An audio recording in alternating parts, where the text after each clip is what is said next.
Hello बच्चों, चलिए प्रश्न को पढ़ते हैं। यौगिक या यूपीएससी नाम दीजिए। CCl3 का होल 3 लगा है। CCl कहता है इस यौगिक के यूपीएससी नाम को बताना है।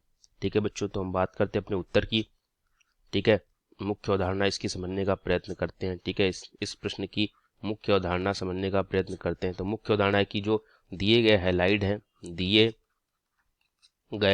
हैलाइड का नामकरण हमें बताना है। ठीक है, दिए गए हैलाइड का हमें नामकरण जो है वो बताना है। ठीक है, देखते हैं हैलाइड जो है वो क्या दिया गया है। वो दिया गया है CCl3 का होल 3 CCl। अगर इसकी हम संरचना को बनाने का प्रयास करें तो एक कार्बन जिस पर एक Cl है, फिर इससे 3 कार्बन जुड़े हैं। इन तीनों कार्बन पर 3 Cl जुड़े हैं। इन तीनों कार्बन से 3 Cl जुड़े हुए हैं इस प्रकार से। ठीक है, ये है यहाँ पर इसकी संरचना। ठीक है, ये है इसकी संरचना। तो हम इस यौगिक का यूपीएससी नाम लिखेंगे। तो हमें पता है यहाँ पर सब क्लोरो आए हुए हैं, तो Cl के लिए हम क्लोरो का प्रयोग करते हैं। ठीक है, कार्बन का नाम शुरुआत करेंगे तो जहाँ पर अधिक क्लोरीन है उधर सबसे लंबी श्रृंखला का हमें चयन करना होगा। तो हम यहाँ से शुरू करेंगे, 1 2 और 3। सबसे लंबी कार्बन श्रृंखला हो गई है। ठीक है, अब हम देख लेते हैं यहाँ पर। ठीक है, 3 कार्बन की श्रृंखला है। 3 कार्बन की श्रृंखला को हम प्रोपेन के नाम से जानते हैं। ठीक है, तो अब हमें इसका IUPAC नाम लिखना होगा। ठीक है, IUPAC नाम लिखना होगा।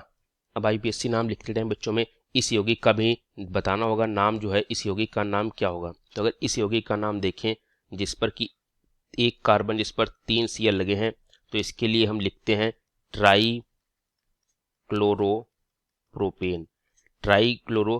एक कार्बन है तो मेथेन, ट्राई क्लोरोमेथेन, इसके लिए हम नाम लिखेंगे।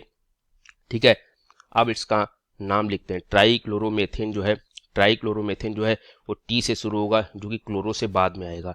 तो नाम शुरू करते हैं यहाँ पर IUPAC नाम लिखना। तो IUPAC नाम किस प्रकार से होगा।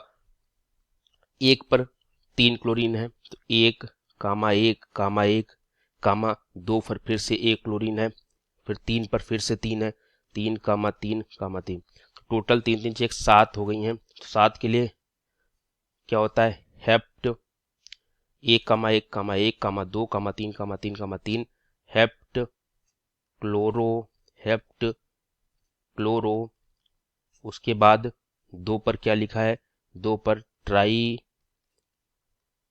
क्लोरोमेथेन, कार्बन नंबर 2 पर ट्राई क्लोरोमेथेन लिखा है।